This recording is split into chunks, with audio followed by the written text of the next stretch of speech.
একটা লোক দোকানে যা বলছে, একটা মিষ্টির দোকানে, তোমার দোকানে গামলাতে যতটি মিষ্টি আছে সবটি খেয়ে নেবো। দোকানদারকে যদি খেতে না পারো তো কি হবে? বলে যদি খেতে না পারি ধর বোনকে দিয়ে দেবো। লোকটা কাছে খাও। তার মানে এতটি মিষ্টি খেতে কি পারবে? তো বলছে খেতে না পারলে আর বোনকে দিয়ে দেবো। তো লোকটা কাছে যদি খেতে না পারে তার মানে পারবে না, আর খেতে যদি না পারে আর বোনকে দিয়ে দেবে তখন আমি বিয়ে করে নিবো। আমরা হুবে পড়ে গেছে। দোকানদার বলছে খাও। এই লোকটা লেগেছে গাবা গাব খাইতে, চলে যাই খাইতে খাইতে খাইতে খাইতে মিষ্টি খাইতে খাইতে পুরা করে খেয়েছে। একবার ওর 3 নম্বর গেট থেকে 1 নম্বর গেটে গেল, হা করছে তো মিষ্টি দেখাচ্ছে এখান থেকে মিষ্টি এগিয়ে যায় আর খেতে পারে না। আর কি যাবে যে ভাই ইধার কোনো বস্তা টস্তা নিয়ে লাঠি দিয়ে সিলে একটু ফের ভরবে গুটি। এত মিষ্টি বেঁচে গেছে কিন্তু চারটি। তো 4টি মিষ্টি যখন বেঁচে গেছে কি করবে? লোকটা ওর বহিনকে ডাকছে, আরে দিদি এটা শুনতো। বলে কি? বলে মিষ্টিটি খেয়ে তো। ওর বহিন এসে কাবা কাপ কাবা কাপ খেয়ে শেষ করে দিলেন। এইবার তখন দোকানদার কয়েছে, হ্যাঁ ভাই তুমি তো হেরে গেলে, তুমি তো কথা করেছো তোমার বহিনকে দিয়ে দিবে, হাকে তো দিয়ে দাও, আবার আমি বাড়িলে চলে যাই বিয়ে করে নেবো। যে লোকটা মিষ্টি খেলেও বলছে আমি কি এটা কথা বলেছি আপনাকে যে আমি যদি খেতে না পারি ধর বহিনকে গোটাই দিয়ে দেবো, তুমি বাড়ি নিয়ে চলে যাও, এটা কথা হয়েছে? বলছে না এটা হয়নি। বলে কি কথা হয়েছে? বলে তুমি বলেছো খাইতে না পারলে আর বহিনকে দিয়ে দেবো। বললে আমি তো এটাই বলেছি যে খাইতে না পারলে আর বহিনকে দিয়ে দেবো, খেয়ে শেষ করে দেবে। বুদ্ধি স্যার যা। তার মানে লাভে থেকে ওর মিষ্টিটি চলে গেল। হ্যাঁ, মানে কথাটা বুঝার দোষে সব ডাইল চুলাতে চলে গেল নাকি? তো ওইরকম কথা জিনিস ভাই বুঝতে হবে, ফের জোড় ভেঙে বুঝতে হবে আর ফের জোড় ভেঙে কইতে হবে। তো আপনারা ভালো হয়ে বসেন। আপনারা যারা পাছা দিকে আছেন যে ভাই আপনারা একটু এগিয়ে আসতে পারবেন? ও ভাই যারা পিছনে আছেন একটু এগিয়ে আসতে পারবেন? চলে এসেন তো, কাছে এসেন, একদম সামনে এসেন, চলে এসেন ভাই, একটু আগে এসেন, চলে এসেন, ফাটাফাট চলে এসেন। ওই লোকগুলা উঠতে পারে না, ওরা একটু চেড়ে উঠিয়ে দেন তো। পাড়া ভুঁস যখন খেসতে যায় তখন ও আর বসে গেলে উঠবে না। ভাই একটু উঠে আসেন, যারা চ্যাংড়া পিলা আছেন একটু চলে এসেন। খাস্তানা হয়ে গেছে ভাইয়েরা, সারাদিন বসে আছে বা কাটছে, কাম করছে, কাজেরও সময়। তো যাই হোক একটু এগিয়ে আসেন, আরো এগিয়ে আসেন না জি ভাই। হাই রে হাই রে হাই রে হাই রে। ওই একটা লোক জালসা শুনতে গেছে, জালসা শুনতে যা পাছা দিকে বসছে, সবারই পাছা দিকে, আগে বসবে না জিন্দগিতে। জালসা শুনতে যাবে চেড়ি পাছা দিকে বসছে, খাস্তানা শরীর ঢুলতে ঢুলতে উল্টে পড়ে গেছে, হুটুস করে উল্টে পড়ে যাবে চেড়িকে নিন চলে এসছে। তো নিন পাড়তে যখন লেগেছে, পাঞ্জরে ছিল জঙ্গল যে ভাই। আচ্ছা আমার ভাষা আপনারা বুঝতে পারছেন? যেগুলা কথা বলছি বুঝতে পারছেন না? কোনো অসুবিধা হচ্ছে? অসুবিধা কিছু হয় না। আপনারাও শেরশাবাদী মানে বাদিয়া, আমিও শেরশাবাদী বাদিয়া, একই জাত একই ভাষা নাকি? তাহলে বুঝার অসুবিধা হচ্ছে না। তো লোকটা কি করেছে, জালসা সুন্দর সুন্দর ঢুলতে ঢুলতে উল্টে পড়ে গেছে, পাঞ্জরে ছিল জঙ্গল, বাড়কা একটা ছুচ্ছা বাড়িয়ে চলে এসছে। ছুচ্ছা বুঝেন তো? তো ছুচ্ছা জঙ্গল থেকে বাড়ি হয়ে এসে কোনকে পালাবে দেখছে, মধ্যখানে একটু মাছ হাঁট দেওয়া আছে, এদিকে বেটি ছেলে এদিকে বেটা ছেলে, কোন দিকে পালাবো? চিরিক চিরিক করতে করতে লোকটা নিন পড়ছিল আর মোচের উপর দেন নাই ঝুঁকে চিরিক মিরিক করে উড়ে চলে গেছে। চিরিক চিরিক করতে করতে উড়ে গেছে। এবার খানিক পরে বেচারি চেতন পেয়েছে, চেতন পেয়া গন্ধ করছে, ছুঁচ্ছার নাই যে গন্ধ রে ভাই। তো খালি খালি লাখ মুছতে মুছতে বেচারি চোখ কচলে কচলে বাড়ি বাড়ি যে গেটে বাড়ি বলছে, ইয়ার মা রে, এ আর মা, ইয়ার মা গেট খুলে দে। কি জি আর বাপ তুমি চলে কেন এলে? তুমি যে বললে যে ইন্ডিয়া থেকে, পশ্চিম বাংলা থেকে, আলহামদুলিল্লাহ ছুচ্ছার গন্ধ যা ছিল সবারই হাল রে ভাই। হ্যাঁ, তো বাঙ্গাল থেকে বক্তা হজরত আলী এসছে, তো যতক্ষণ অজ করবে শুনবো। তো তুমি চলে কেন এলে? জালসাকে ভালো হয় না না কেমন কি? তো লোকটা কইছে কে যে নিরে আজকের জালসায় খালি ছুচ্ছা ছুচ্ছা কোনাইছে। তো জালসা কোনদিন ছুচ্ছা ছুচ্ছা কোনাইছে ভাই? ও খ্যাপা জানে না যে ছুচ্ছা আর মোচের ওপর দিয়ে ন্যাঞ্জ ভেসে চলে গেছে, এটা ওর হুঁশ ছিল না, নিন পারছিল। ও কইছে আজকের জালসাটাই ছুচ্ছা ছুচ্ছা কোনাইছে। তো ওইরকম ভাই যারা পাছা দিকে বসবেন, ধুলো নাচবে, নিন চলে যাবেন, লাস্টে কইবেন যে আজকের জালসাটাই ছুচ্ছা ছুচ্ছা কোনা ছিল। তো ওই জন্য বলছি আজ্ঞা বসেন, ভালো হ্যাঁ বসেন, ইনশাআল্লাহ আজ শোনেন। সোনা বন্ধু সুনাগত আমার কথা শুনো না, তিনি মাদের দয়ার নবী, তাকে তোমরা চিনা না। তিনি মাদের দয়ার নবী, তাকে তোমরা চিনা না।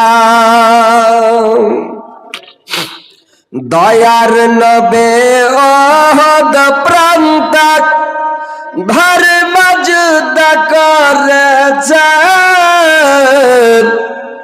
কাফেররা নবীজিকে পাথর ছোড়া মেরেছেন। কাফেররা নবীজিকে পাথর ছোড়া মেরেছেন। আহা তোমরা মেরো না গো নবীজিকে মেরো না, তিনি মাদের দয়ার নবী, তাকে তোমরা চিনা না।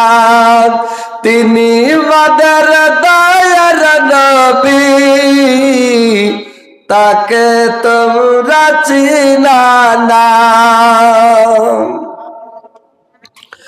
দয়ার নবে বনে বনে, দয়ার নবে বনে বনে চরাইতেন ছাগল, কাফেররা দেখে বলতো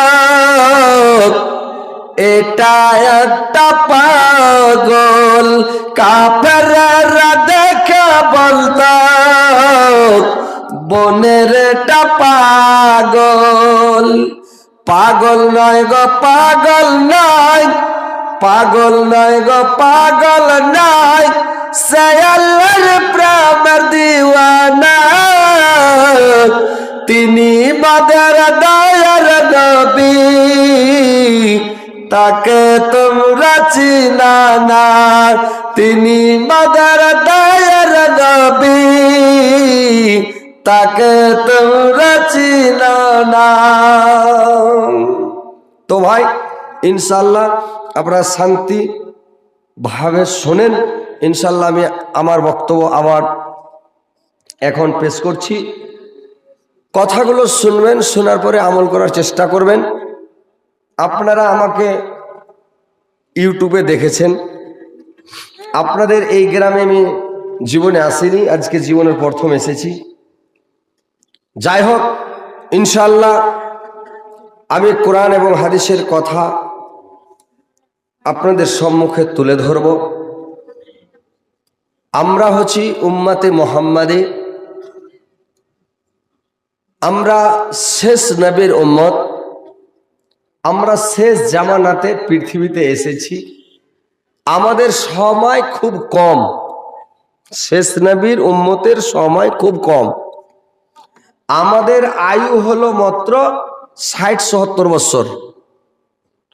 অন্যান্য নবীর উম্মতের আয়ু হলো ৫০০-৭০০-১০০০ বছর পর্যন্ত বেঁচেছিলেন, আর আমাদের আয়ু মাত্র ৬০ থেকে ৭০। তার উপরে যদি বাঁচেন, কেউ বেঁচে যায়, এটা আল্লাহর দয়াতে আল্লাহ অফার দিয়েছেন বলে আল্লাহর মেহেরবানিতে বেঁচেছে বা বাঁচে। ৮০-৯০-১০০ বাঁচছে, এটা আল্লাহর দয়া। কিন্তু মেন আয়ু হলো ৬০-৭০ বছর। তো ইনশাআল্লাহ এই ৬০-৭০ বছর জিন্দগির মধ্যে আমরা আল্লাহর ইবাদত বান্দেগি তাসবিহ জিকির করে যেন পৃথিবী থেকে যাই। ও ভাই উঠে কেটে গেলেন হাজি ভাই, ও হলো সর্দার, এরা হলো মোড়ল। হ্যাঁ ওই দেখেন আগে আগে হাঁটছে। ওই বাংলাদেশ থেকে ইউটিউবে দেখেছে একজন যাইছে, তো জালসা থেকে উঠে চলেছে, বলছে ওই শয়তান ভাই শুনো,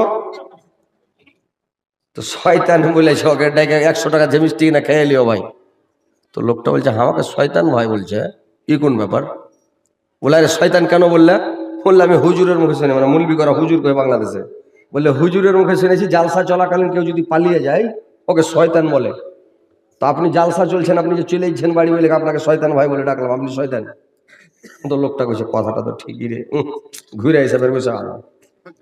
তো ওইরকম জালসার পিন্ডাল থেকে পালাপালি করিয়েন না, কথাগুলো শুনেন আর কট বিষ করবেন না, বুঝতে পারলেন? কথাগুলো শুনেন, দামি দামি কথা। ওয়াজ নসিহত শুনে ইমানকে তাজা করবেন নাকি? হাইসা কাচ্চা পুরাতন হয়ে গেলে, ভোঁথড়া হয়ে গেলে কামারের বাড়ি নিয়ে যাওয়াকে পিটা পেটা আগুনের দিয়ে গয়রমে রেদ ঘষা চোখা করে ধার দেয় নাকি? আর আমাদের ইমান যদি কমজোর হয়ে যায়, জং ধরে যায়, মরচুনা ধরে যায়, তাহলে জালসা শুনতে গেলে ইমানটা তাজা হয়। জুমার দিন, শুক্রবারের দিন খুতবা শুনলে ইমানটা তাজা হয়। সপ্তাহে একদিন করে খুতবা দিয়ে মানুষকে ইমানটাকে চাঙ্গা করা হয়, যেন মানুষ নামাজ রোজা না ছাড়ে। তো কথা হচ্ছে আপনারা পালাপালি করবেন না, কটবিশ করবেন না, কথাগুলো শুনেন যে আমরা আখিরি নবীর উম্মত, নবীর সুন্নাত তরিকা মোতাবেক আমাদের চলতে হবে, ফিরতে হবে, উঠতে হবে, বসতে হবে, খেতে হবে।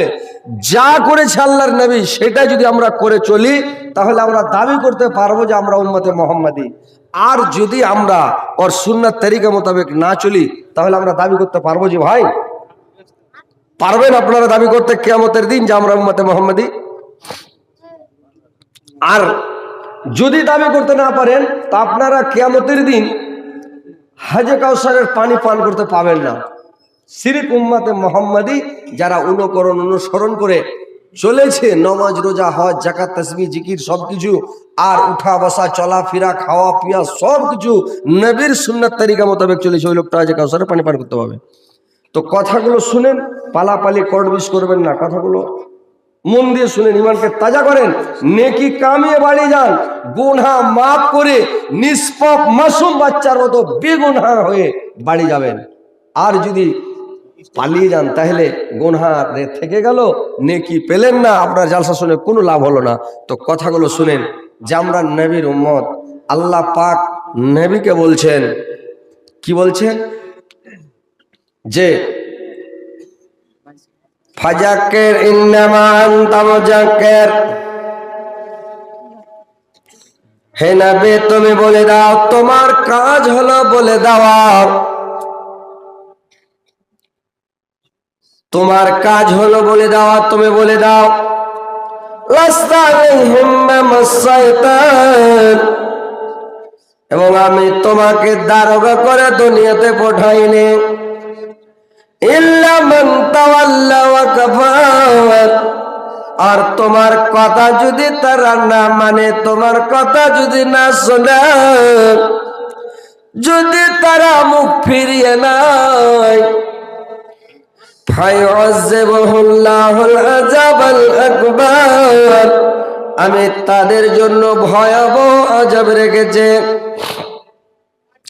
ইন্না ইলাইনা ইয়াবহাম, অবশ্যই অবশ্যই তাকে আমার কাছে, তাদেরকে আমার কাছে আসতে হবে, কোনো উপায় নাই। সুম্মা ইন্না আলাইনা হিসাবহাম, আমার কাজ হলো হিসাব নেওয়া, তোমার কাজ বলে দেওয়া, তুমি বলে দাও, তারা মানবে না মানবে, আমার কাজ হলো হিসাব নেওয়া, আমি কিয়ামতের দিন হিসাব নিয়ে নেব। ভাইরা আমার, তখন আমরা বলে থাকি আল্লাহুম্মা হাসিবনি হিসাবান ইয়াসিরা, আল্লাহ তুমি আমাদের হিসাবটা কিয়ামতের দিন আসানের সহিত নিও। ভাইরে আমার, আল্লাহর নবীকে আল্লাহ পাক পৃথিবীতে পাঠিয়েছেন রাহমাতাল লিল আলামিন করে। আল্লাহ কোরআন অন্য জায়গায় বলছেন, ওমা আরসালনাকা ইল্লা রাহমাতাল লিল আলামিন, আমি তোমাকে রহমত স্বরূপ পাঠালাম। তোমাকে আমি তোমার দিক দেখে, তোমার চরিত্র দেখে, তোমার ব্যবহার দেখে, তোমার দিক দেখে তোমার তারা ঈমান আনবে, কলমা পড়বে। লাস্তা আলাইহিম বিমুসাইতির, আমি তোমাকে মানে দারোগা করে পটাইনি যে ধরো আর মারো আর বাঁধো আর কাটাও আর কলমা পড়াও, আমি তোমাদের জন্য ওদের জন্য দারোগা করে তোমাকে পঠাইনি। লা ইকরাহা ফিদ্দিন, আর দিনের ব্যাপারে কোনো জোর জবরদস্তি নাই, তুমি কারোর উপরে জোর জুলুম করতে যেও না। আমি তোমাকে রাহমাতাল লিল আলামিন করে পৃথিবীর মধ্যে পাঠালাম, তোমার চরিত্র দেখে, ব্যবহার দেখে, আখলাক দেখে তোমার উপরে ঈমান নিয়ে চলে আসবে। ভাইরা আমার, সেই নবীর উম্মত আমরা। আল্লাহর নবীকে যদি কেউ গালি দিতেন, আল্লাহর নবীকে কেউ গালি দিয়ে দিলে আল্লাহর নবী তার কোনো প্রতিবাদ করতেন না, গালি দিতেন, শুনে থাকতেন। যদি আল্লাহর নবীকে কেউ একটা পর মেরে দিয়েছেন, কোনো মানে কিছু বলেছেন, আল্লাহর নবী বরদাস্ত করেছেন, সবর করেছেন, কিন্তু আল্লাহর নবী প্রতিবাদ করেনি, বদলা নিতে যায়নি। আল্লাহর নবী কাউকে গালি দিতে যায়নি। আল্লাহর নবীর দিক দেখে, আল্লাহর নবীর চরিত্র দেখে, ব্যবহার দেখে তারা কলমা পড়ে পড়ে মুসলমান হয়ে গেছে রে ভাই। সেই নবীর আমরা উম্মত, সেই নবীর অনুকরণ অনুসরণ করে চলতে হবে। আমার নবী কেমন ছিলেন? আল্লাহর নবী একদিন এক রাস্তা দিয়ে আল্লাহর নবী ডেলি যেতেন। আল্লাহর নবী রাস্তা দিয়ে দিয়ে ডেলি একটা রাস্তা দিয়ে যেতেন, সকালে যেতেন, বিকালে আসতেন। আর একটা বুড়ি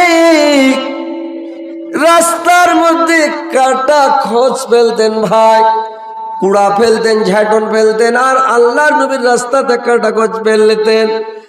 আর মারা বলতেন যে নবীর পায়ে কাটা লাগবে, কাছে কেটে যাবে, কাঁটায় পুড়ে যাবেন, নবীর রক্তপাত হবে, নবী কত কষ্ট পাবে।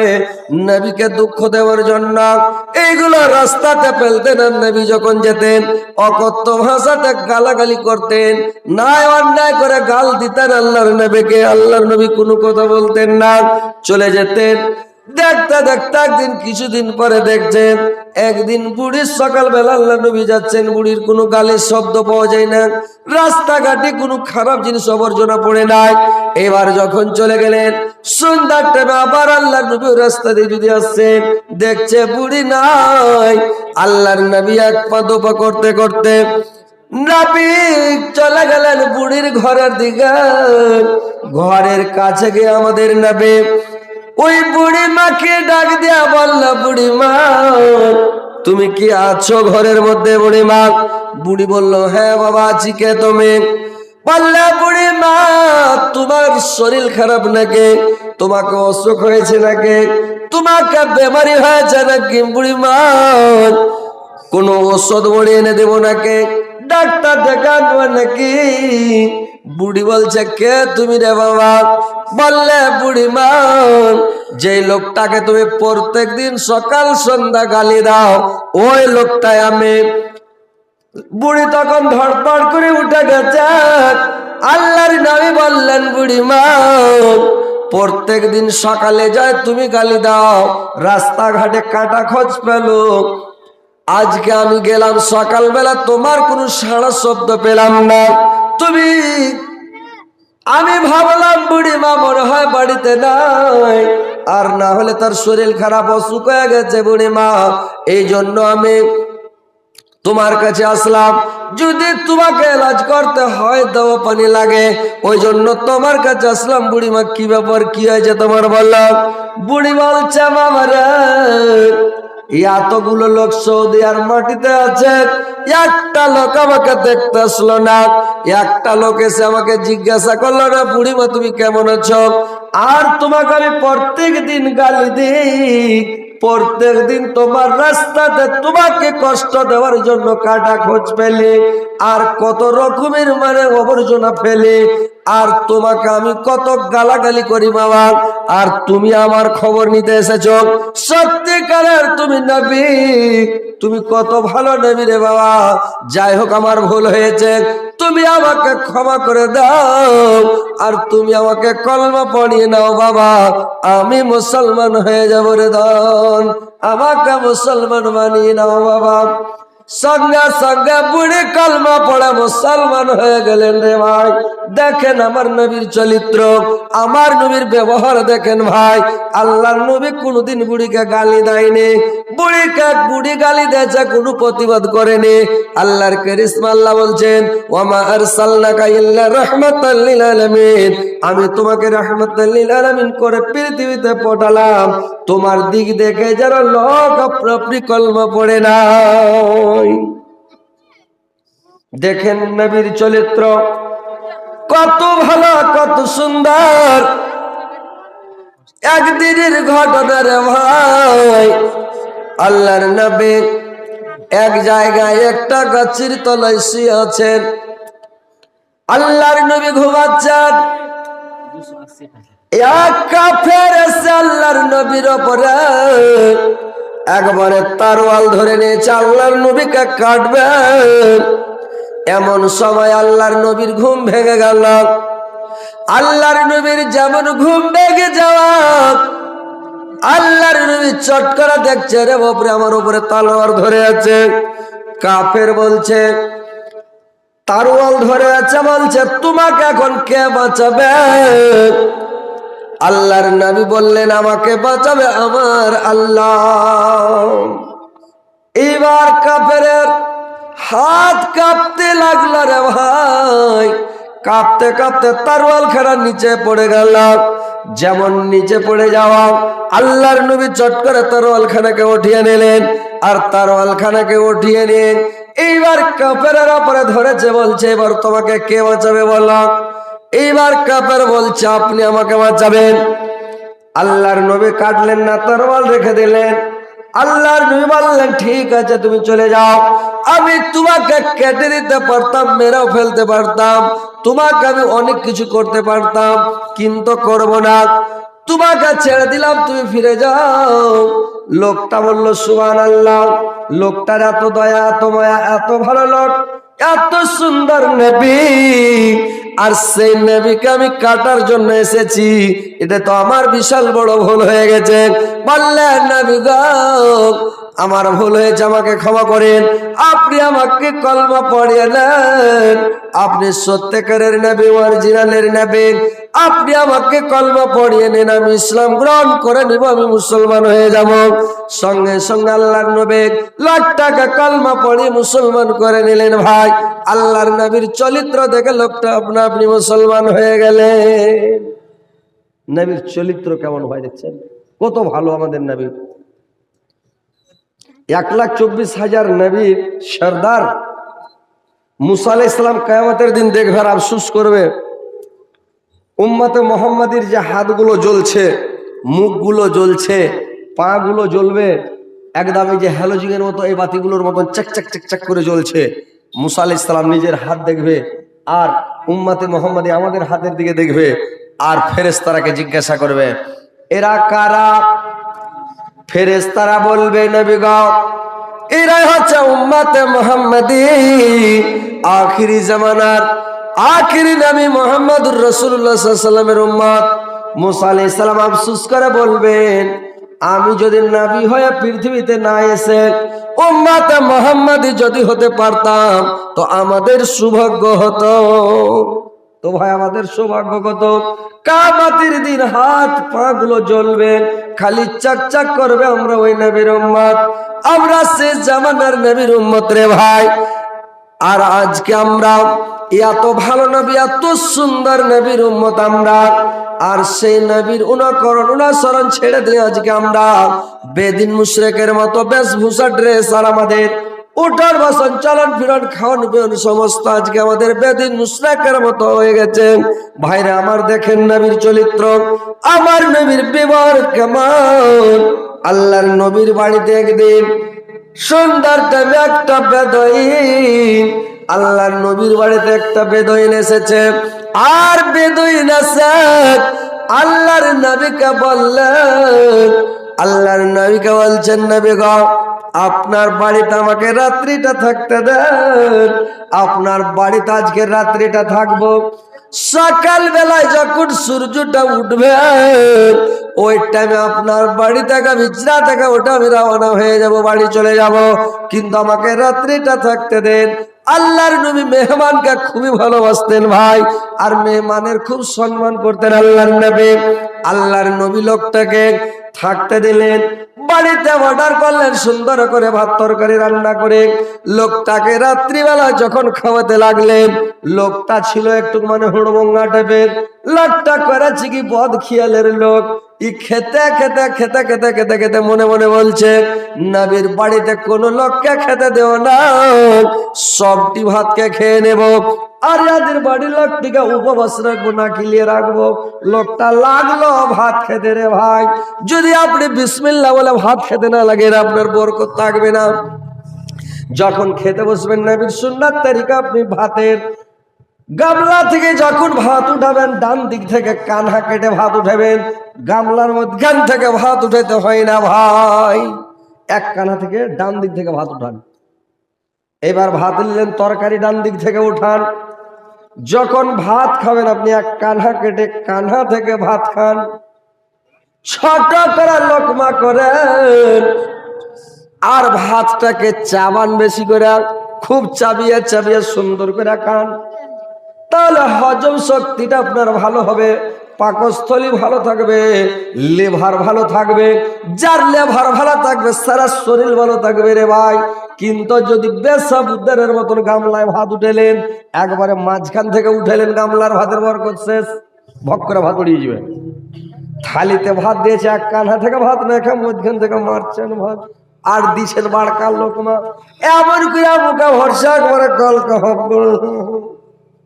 এমন করে করে ভাত ভরছে, আর চলেছে একবারে হলারে ঢাইলেন, আর দুবার তিনবার চাপছে কি চাপে না, কাটাকাট গিলছে, গোটা গোটা ভাত চলে গেল।